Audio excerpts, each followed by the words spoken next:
49 number साखी, सत्संग से लाभ किसको मिलता है? कौन फायदा अधिक सत्संग से उठाता है?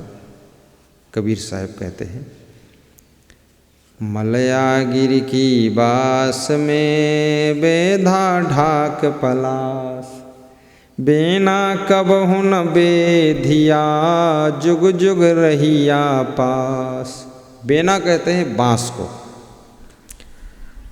साहिब क्या समझाना चाहते हैं? ढाक पलास एक साधारण पेड़ पौधा होता है जो बहुत सरस होता है, कोमल होता है, झुक जाता है, झूमने लग जाता है।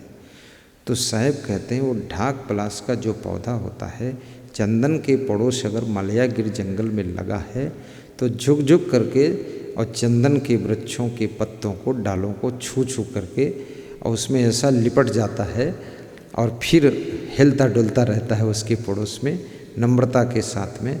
तो उसमें भी खुशबू आने लगती है उसको छू लेने से। लेकिन बांस बिल्कुल सीधा और मोटा और पोल, अंदर से पोल भी है, वो भी रहता पड़ोस पर, वो झुकना नहीं चाहता है। तो वो रहता तो है उसी जंगल में, लेकिन उसमें खुशबू का कोई असर नहीं पड़ता है। ऐसे ही साहब समझाते हैं कि सत्संग रूपी मलयागिर जंगल में पहुंच करके जो लोग ढाक पलास की तरह से विनम्र होकर, सरल होकर के सत्संग में लीन हो जाते हैं, उनका तो कल्याण हो जाता है, उनमें तो साधना की सुगंध आने लगती है। लेकिन जो बांस की तरह अकड़े हुए हैं और उनकी अकड़बाजी खत्म नहीं हुई है, अहंकार उनके अंदर भरा हुआ है, ऐसे लोग साधु संतों के साथ में रह करके भी साधना की सुगंध नहीं प्राप्त कर पाते हैं, शांति की खुशबू नहीं पाते हैं। इसलिए अहंकार को छोड़ करके साधु संतों की शरण में जाना चाहिए, ढाक पलास की तरह से कोमल सरस विनम्र बनना चाहिए, तो ही अपना फायदा हो। मलयागिरि की बास में बेधा ढाक पलाश, बेना कबहु न बेधिया जुग जुग रहिया पास। अब 50 नंबर साखी में हम प्रवेश कर जाते हैं। चलते चलते पगु थका नग्र रहा 9 कोस, बीच ही में डेरा परा कहो कौन को दोष। जीव की स्वरूप स्थिति, आत्म स्थिति, आत्म कल्याण हमसे कितना दूर रह जाता है? तो कबीर साहब कहते हैं किसी भी साधक के जीवन में 9 कोस की दूरी शेष बच जाती है। ये 9 कोस महत्वपूर्ण कोस हैं। ये कौन है? पहले मैं शब्दार्थ कर देता हूँ। शब्दार्थ आप समझना। चलते चलते पग थका, पग माने पैर, थका माने थक जाना, और नग्र माने नगर, अर्थात जहाँ पहुँचना है, जिस मंजिल पर, गंतव्य स्थान। 9 कोस माने 9 कोस एक दूरी नापने का पैमाना है, 9 कोस। तो यहाँ पर लाक्षणिक अर्थ में 9 कोस का अर्थ है मन, बुद्धि, चित्त और अहंकार, 4 ये, और 5 कोश हैं। ये 5 विषय शब्द, स्पर्श, रूप, रस, गंध। अर्थात 9 कोश में अन्नमय कोश, शब्दमय कोश, प्राणमय कोश, आनंदमय कोश, मनोमय कोश, प्रकाशमय कोश, ज्ञानमय कोश, आकाशमय कोश और विज्ञानमय कोश। ये 9 कोश बताए गए। डेरा कहते हैं पड़ाव, जहाँ पर हम रुक जाते हैं, डेरा डाल देते हैं। कहीं जाना है, हम थक गए, बीच में थोड़ा रुक गए रेस्ट करने के लिए, उसको डेरा कहा जाता है कि यहाँ डेरा डाला गया है। पंजाबियों में जो भी वो बनाते हैं गुरुद्वारा, उसको डेरा कहते हैं, जहाँ रहते हैं सब लोग। और साधु संत के आश्रम को भी डेरा कहा जाता है। डेरा का मतलब है हम यात्रा में हैं, थोड़े दिन यहाँ रुके हैं, फिर शरीर छूट जाएगा, मृत्यु हो जाएगी, तो आत्मा हमारी कहीं चली जाएगी, हमको यहाँ सदैव रहना नहीं। अर्थात डेरा वो स्थान है जहाँ हमेशा नहीं रहा जाता है, उसको डेरा कहते हैं।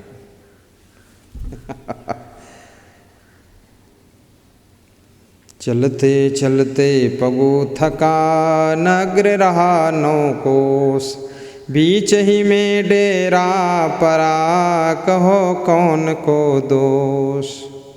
जैसे कोई यात्री जा रहा हो, उसके पैर थक गए हों और जिस मंजिल पर उसे पहुंचना है वहां पहुंचने से 9 कोस पहले ही वो रुक जाए, स्टॉप कर दे, रेस्ट लेने लग जाए और फिर वहाँ से चलने की उसमें क्षमता न रह जाए, वहीं रुका रहे, तो साहब कहते हैं जिस मंजिल पर जाना चाहता था 9 कोस दूर पर रुका हुआ है और बीच में ही उसने अपना डेरा डाल दिया है।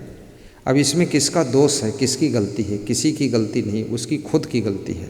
अर्थात इसी प्रकार से साधक साधना करने के लिए निकलता है, भक्त भक्ति करने के लिए निकलता है, भक्ति करते करते कर्म उपासना ज्ञान आदि सभी मार्गों में चलते चलते पूजा पाठ करते यज्ञ हवन करते करते मनुष्य का जीवन थक जाता है और वो धीरे धीरे बूढ़ा हो जाता, निर्बल हो जाता है, परंतु ना तो उसे स्वरूप स्थिति का अनुभव हो पाता है, ना तो अंतःकरण चतुष्टय शुद्ध हो पाते हैं, ना तो 5 विषयों की आसक्ति उसकी मिट पाती है।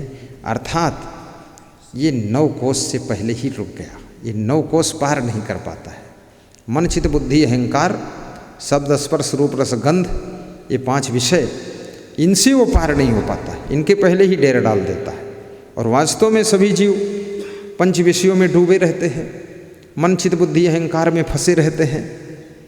तो अब वहाँ ये फंस गया, रुक गया साधक, और इसकी मंजिल थी आत्मकल्याण, इसकी मंजिल थी मोक्ष, इसकी मंजिल थी निर्वाण, इसकी मंजिल थी आत्मस्थिति आत्म शांति, वहाँ नहीं पहुँचा तो किसका दोष, किसकी गलती? किसी की नहीं, साधक की खुद की गलती है।